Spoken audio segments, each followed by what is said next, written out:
All right, everybody, welcome back. We're having another education video in recap or following up on a couple things from before. We do have more adapters for this end-tidal CO2 monitor.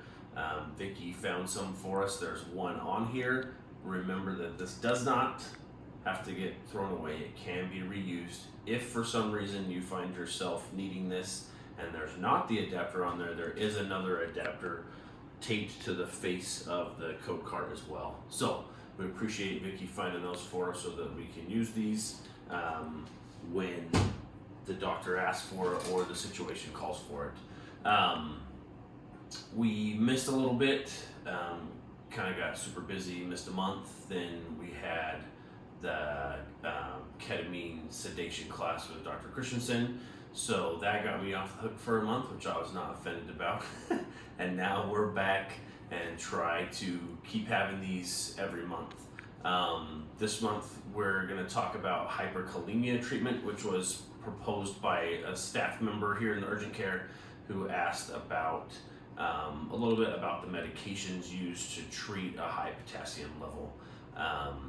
And so I'm happy to talk about that a little bit, and hopefully it will be helpful. It may just be a review for some of you, which is fantastic, and some people may be a little bit nervous about it, and hopefully it's worthwhile that everybody learns something just like I did when I was kind of going over all of this. Hyperkalemia, potassium level that is too high. Everybody knows normal potassium is 3.5 to 5.3. Most of the time we will see potassium really high in someone that is having kidney problems. If they already know they have kidney problems, that's going to be the patient we see it in the most frequently, or maybe they don't realize they have severe kidney problems and they're just finding out for the first time, and we need to take care of that. You can see it in people that are in DKA also. There's a few different patient scenarios. And we're not going to necessarily go into pathophysiology about it too much, but just as a review, we know normal potassium is 3.5 to 5.3. Potassium levels that are too high can cause life-threatening arrhythmias, which is part of the reason why it's so important to keep that in a normal range, or at least closer to normal. We all know that potassium plays a super important role in cardiac function, and so it is something that can be life-threatening if not taken care of. Just as review, something to keep in mind, things that you'll see with high potassium, signs that you can see on people's EKGs are tall tinted T waves, which will happen, somewhere between 6 and 7 normally, or 5.5 to 6.5. 6.5 to 7.5, you could actually lose a P wave on your EKG. From 7 to 8, you have QRS widening, and anything over 8, which hopefully you won't encounter, but if you did, could cause life-threatening arrhythmias, and eventually you'd go from tall T waves to wide QRSs to ventricular tachycardia and asystole, and now you have a code. So if that progresses and doesn't resolve, then you could have a serious situation on your hands. But if you have a patient who maybe has kidney failure problems, they're feeling terrible, the potassium is high, and the doctor orders potassium, high potassium treatment, these are kind of the medications you can plan on needing to use, and hopefully I can answer some of the questions that were presented to me about the administration of those medicines and why we're doing it and the order, and be of benefit to everybody, at least a review, or maybe even learn something new for the first time. There's a few different medicines that you'll see used in treatment of high potassium. First one is calcium, and you're going to see that in either the form of calcium chloride or calcium gluconate. Most of the time, the providers that I have worked with historically order calcium gluconate instead of calcium chloride. This is going to be something that you would normally see given during a code situation. It's a code medication. It's found in the top drawer of the code cart in room 1. And so it can still be used in this scenario also.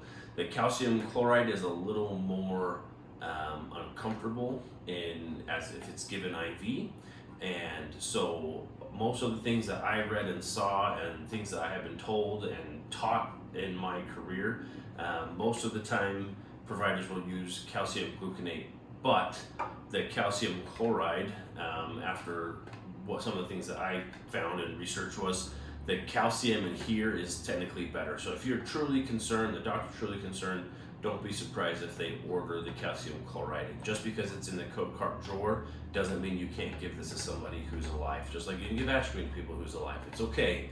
Sometimes we get worried about giving those medicines that are in that top drawer to people that are alive, and it's okay. It can be done. As far as why we give calcium, the way that I was always taught and the things that I try to remember is you're giving the calcium to protect their heart. If you're driving, potassium is an important part of our cardiac function.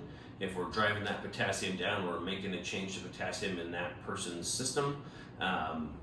We want to make sure that we protect their heart so we don't put them into some sort of life-threatening arrhythmia. And the calcium is an antagonist to the membranes. As you're dropping that potassium level, it helps to protect it, keep everything working right.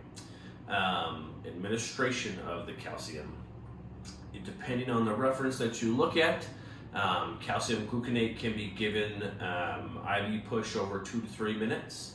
Calcium chloride can be given IV push over 2 to 3 minutes, but depending on the reference, it can be up to 10 minutes. Most of the references that I looked at in review, this talks about being given from 5 to 10 minutes. And most people don't want to sit at the bedside to push a medication for 10 minutes. That doesn't sound fun at all. So if I am giving calcium chloride, my normal procedure for that is to use the pump, and I will just put the calcium chloride into a 50 ml bag. It's super easy on our pump as well to be able to program a volume of 60, because you have 10 mLs of calcium chloride and you're adding to your 50 ml bag. And you can do it, you can program the pump to administer that over 10 minutes, which is super easy. Mike talked about that in the pump video that he did, if I remember correctly. But you can just program a volume and a duration of 10 minutes, put that in the pump, and then it will run over 10 minutes. You don't have to worry about sitting there and holding that for 10 minutes.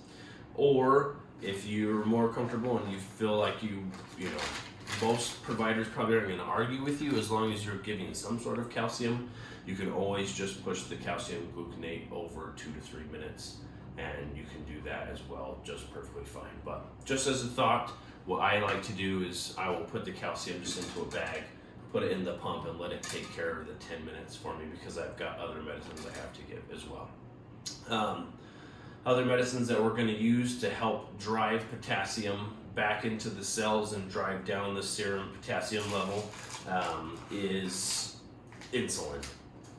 And sometimes people get hung up on the fact of giving insulin to people that aren't diabetic, and that's something to definitely keep in mind and be aware of.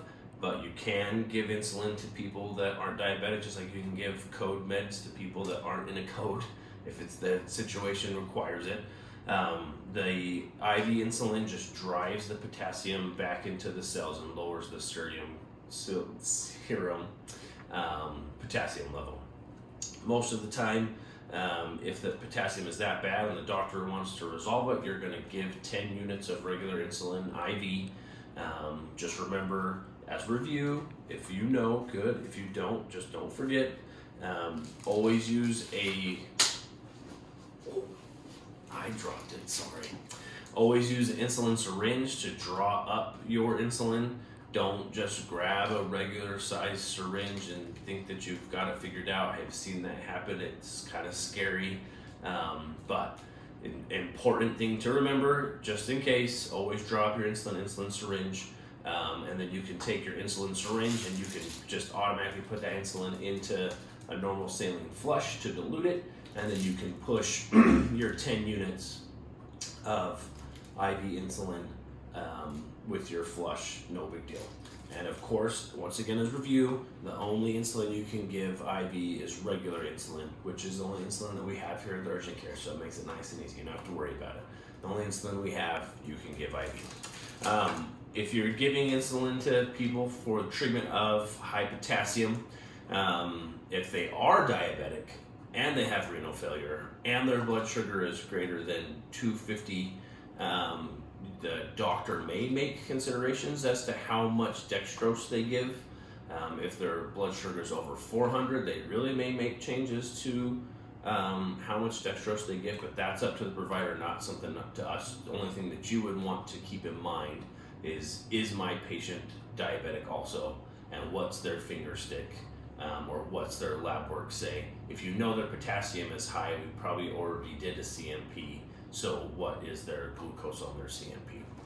But as standard practice and review of treating high potassium, we're going to give dextrose, once again, located in the top drawer. It's okay, it can be given to somebody who's alive. We're going to give dextrose to people so that we make sure that when we give them IV insulin to drive their potassium level down, we don't also make them hypoglycemic and then they become unresponsive and unconscious and have a seizure or all sorts of other things that you don't want to have happen. So always remember that we're going to give them the sugar as well to help make sure that we don't drop their sugar too low by using the insulin to drive the potassium back into the cell. Really, the only things to remember with dextrose is that it is not very easy to push. If you at all are possible, I have pushed D50 through a 22 gauge IV more than one time. It works. It's not fun. It's not the best situation. If you know that you're going to need to do this for your patient and your patient doesn't have the greatest IV, it's certainly something to reconsider starting a different IV on your patient if maybe they got a little bit of a fluid bolus and their veins are looking a little better. If at all possible, you would love to have an 18 gauge IV to have to push this D50 through, because not all of us have big enough hands and can push this stuff super easy, but it's obviously really important. So it's just something to keep in mind before you get started doing all of this. If all you have is a 22 in the back of somebody's wrist and you have to try to push this through there, it's going to be a little tough, and you might want to reconsider starting another IV or consider starting another IV so that you can administer all of this a little bit easier. So you're going to start with your calcium, make sure that we protect our heart. We're going to use IV insulin to drive the potassium back into the cells, and we're going to give dextrose with the insulin.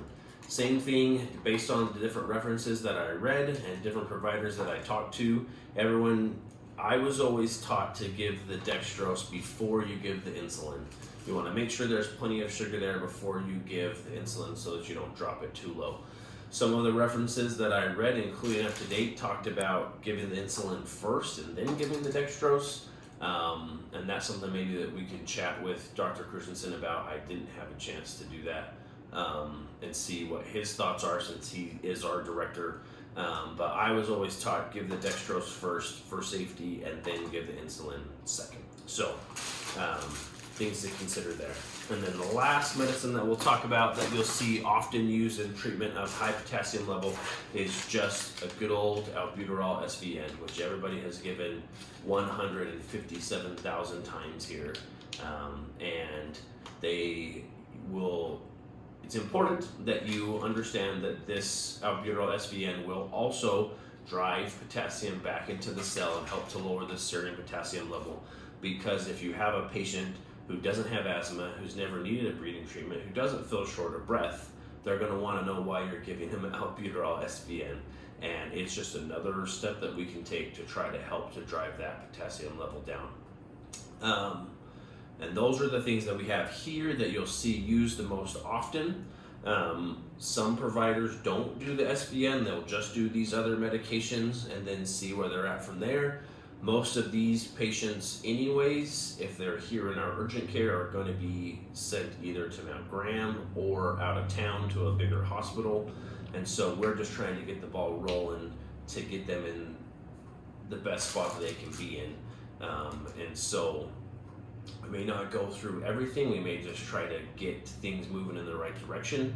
Other things that you could see just as reference points, if you work other places or just in review, doctors will order K-Exalate, so that extra potassium will be pushed out and excreted through the patient's stool.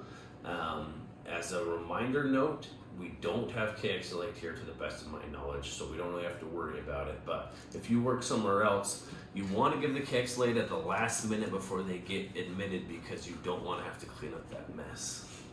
But of course you can't shirk your duties, but you don't want to have to clean up that mess if you can avoid it. So do everything else and give the K-Exalate last. Other things just educationally to consider, as far as patient education and things that might happen.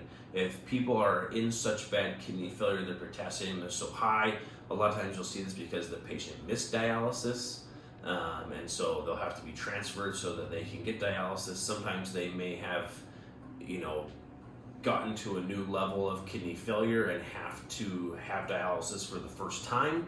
I have transported people in my career that we took to bigger hospitals in the city who needed emergent dialysis because their potassium was so high. And as we were literally taking the patient off the bed, off the gurney, and putting them into the ICU bed, there was a nurse practitioner working on putting the shunt in so they could start dialysis before the patient even had a blood pressure at the receiving facility. So it's that serious of a condition at times, and that's the only reason I bring up that story. I was surprised to see that. I didn't anticipate that they would start trying to do dialysis the moment we got there, and they did.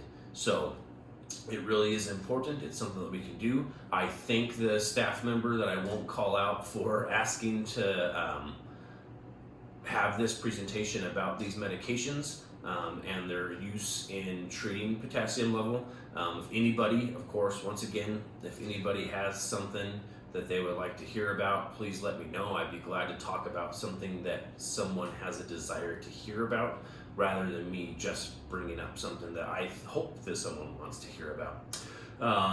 In July next month, the plan will be to try to work on a splinting class and have it in person so that people can practice putting on the splints. We have a small staff, and so we vary in experience. There are some people who work here who can do a splint no problem, who might not really need to come to this class, but maybe we need you to help teach the class and help people practice so that we know and can gain some confidence. And then we have people that work here who definitely need to come to something like this. And so I appreciate the topic being brought up by Henry, and we're gonna try and get a date scheduled soon that will work the best for everybody. Unfortunately, there is no date that works for everyone. There's only dates that work for most people. So we'll try to find a day that works good for most everyone. And it'll be super important that the people, especially who need the practice and the confidence, come to practice. There's even a possibility that I may bring my son or daughter so that you guys can practice on them. And we can have some people here so that we can literally, practice putting it on and gain some confidence. Because once you have the basics down of that, it's really not that bad. It's just a matter of getting the basics down and having some confidence to be able to do it correctly. That is it for me for today. I appreciate everybody listening. Hopefully you learned something like I did as far as the treatment of high potassium goes. And I appreciate you listening, and I will look forward to hearing from you guys' comments about this and any other topics in the future. And thanks for your time. And thank you to Laura for putting this together. Bye.